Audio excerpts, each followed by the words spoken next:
Allez, on plonge tout de suite dans ce décryptage. Aujourd'hui, on s'attaque à un vrai fléau, cet ennemi invisible qui siphonne notre énergie au quotidien. Le but, décortiquer ces fameuses habitudes japonaises qui font chuter le cortisol, avec, bien sûr, de solides preuves scientifiques à l'appui. C'est parti. On a tous déjà vécu ça, non? Regarder le plafond le matin et se demander pourquoi on se réveille parfois en étant déjà complètement épuisé, avec le cœur qui bat un peu trop fort et des pensées qui tournent en boucle. Eh bien, ce n'est pas juste dans la tête. C'est une réaction biologique ultra puissante pilotée par notre fameuse hormone du stress, le cortisol. Le truc, c'est que d'un côté, notre mode de vie moderne agit comme une véritable usine à cortisol. Écran partout, deadlines impossibles, pression sociale permanente. Notre cerveau n'a tout simplement pas eu le temps de s'adapter à cette surchauffe. Mais de l'autre côté, le Japon fait figure de vrai laboratoire à ciel ouvert. C'est une culture qui a perfectionné des techniques ancestrales hyper spécifiques pour apaiser notre système nerveux en utilisant la nature et de toutes petites pauses. Alors voici notre plan de route. On va voir 1. Le piège du cortisol. 2. La nature et le mouvement. 3. L'esprit et l'essence. 4. Les rituels du corps. Et enfin, 5. L'importance de n'adopter qu'une seule habitude à la fois. Chapitre 1. Le piège du cortisol. Voyons un peu comment cette hormone bloque notre sommeil et surtout comment on peut s'en libérer. Ce qui nous amène à notre deuxième pilier, la nature et le mouvement. Ou comment éteindre biologiquement cette alarme dans notre cerveau. Le premier outil, c'est le Shinrin-yoku. C'est ce qu'on appelle le bain de forêt. Rassurons-nous, pas besoin d'eau ni de maillot de bain ici, c'est juste le fait de se connecter aux arbres, d'observer, de toucher l'écorce, en pleine conscience et sans aucun écran. Et la bonne nouvelle, c'est qu'on n'a pas besoin d'une forêt immense. Un petit parc en ville ou juste quelques arbres font très bien le job. Les résultats sont vraiment bluffants. L'université de Chiba a montré que 15 petites minutes de cette pratique font chuter le cortisol de 16% en moyenne. C'est énorme. Et pourquoi? À cause des phytoncides, des composés naturels libérés par les arbres. En les respirant, on booste nos cellules immunitaires et on calme direct l'amygdale, qui est le centre de la peur de notre cerveau. C'est de la pure biologie. Ce qui nous connecte parfaitement au Kin-In. C'est une marche méditative inspirée des moines. C'est super simple. Étape 1, on marche très lentement. Étape 2, on inspire sur 3 pas. Étape 3, on expire sur les 3 pas suivants. L'idée, c'est d'obliger le cerveau à synchroniser le souffle et le corps. Et ça coupe net la boucle de la rumination mentale. En fait, le Kinji inactive le système nerveux parasympathique. Pour faire simple, c'est la pédale de frein de notre corps. 2 minutes de cette marche lente, même dans son propre salon, suffisent à réduire la variabilité cardiaque et à faire baisser la tension. Le cerveau ne peut tout simplement pas s'inquiéter et synchroniser ses pas en même temps. C'est mathématique.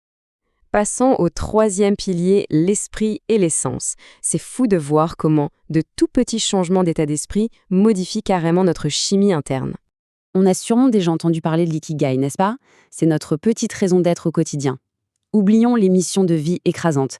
L'ikigai, c'est trouver une toute petite étincelle, une direction super simple pour la journée à venir avant même de sortir du lit. Ça peut vraiment être juste la joie d'anticiper son premier café. Et alors là, accrochons-nous, parce que ce chiffre de 25% est incroyable. Une énorme étude de l'université de Tohoku, menée sur 7 ans et 4000 personnes, a prouvé qu'avoir un ikigai, même minuscule, réduit le cortisol de 25%. Avoir cette petite étincelle active le cortex préfrontal et stabilise considérablement nos émotions. Ensuite, on a le concept du kawaii. C'est littéralement la puissance neurologique des choses mignonnes. Avoir une petite peluche, une jolie plante douce ou une photo touchante sur son bureau, ce n'est pas du tout un truc d'enfant ou superficiel, c'est une vraie méthode validée par la science pour calmer la tempête dans notre tête. Biologiquement parlant, regarder un objet mignon active notre cortex orbitofrontal, notre zone de récompense. Ça envoie un signal très primitif de sécurité, un peu comme un signal maternel. Et boum, le rythme cardiaque ralentit instantanément. Prendre 5 petites secondes pour regarder un truc kawaii quand la pression monte apprend au cerveau qu'il y a moins de danger autour. C'est fascinant. Quatrième pilier, les rituels du corps. Voyons comment utiliser notre propre physiologie à notre avantage à travers nos consommations. Voici une règle d'or qui vient directement des centenaires d'Okinawa, le hara hachibo. Le principe, s'arrêter de manger quand on est rassasié à 80%. Pourquoi on fait ça? Parce qu'une grosse digestion, c'est lourd et ça active le système nerveux sympathique, donc la voie du stress. En se servant 20% de moins, le corps reste en mode repos. Ne pas se bourrer l'estomac jusqu'à exploser, Ça permet de réduire le stress oxydatif de nos cellules. C'est un tout petit réajustement des portions, mais qui fait chuter le cortisol de 15% supplémentaire. Pas mal, non? On arrive ensuite au Nagomi. C'est l'art de se créer un rituel de calme absolu, d'harmonie pure, juste 2 petites minutes par jour. Comme boire une boisson chaude dans un silence total, loin de tout écran. Les IRM le montrent très bien. Répéter ces rituels silencieux stimule le nerf vague et déclenche l'ocytocine, l'hormone du réconfort par excellence. Et ça se marie parfaitement avec le shawan. C'est un geste qui vient de la cérémonie ancestrale du thé. C'est tout bête, on tient une tasse bien chaude à 2 mains, on inspire profondément par le nez et on expire par la bouche 3 fois de suite, en ressentant cette chaleur. Ça envoie un message ultra rassurant à tout notre organisme. C'est un peu la formule magique de notre biologie. Chaleur physique plus respiration ralentie égale activation du nerf vague. Cette équation indique au cerveau, de la façon la plus primitive qui soit, qu'il est en totale sécurité et qu'il a le feu vert pour se détendre complètement. Ce qui nous mène naturellement à notre dernier point, le pouvoir de n'adopter qu'une seule habitude, une micro-pause à la fois. Notre système nerveux n'a pas besoin d'une révolution massive. Si l'on synthétise tout ça, le constat est limpide. Chaque petite action cible une zone très précise, que ce soit de regarder un art pour calmer l'amygdale ou de prendre 3 respirations avec une tasse chaude pour activer le nerf vague.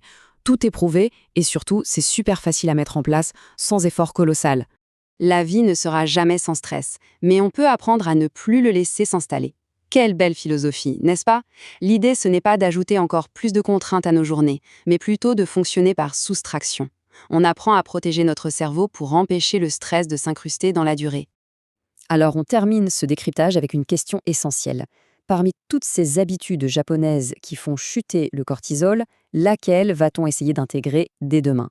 Le secret, c'est d'en choisir juste une seule. Testons-la pendant 1 semaine, observons les changements profonds sur notre sommeil et notre patience, et faisons ainsi ce tout premier pas vers un système nerveux durablement apaisé. Le pouvoir est entre nos mains, ou peut-être bien dans notre prochaine tasse de thé.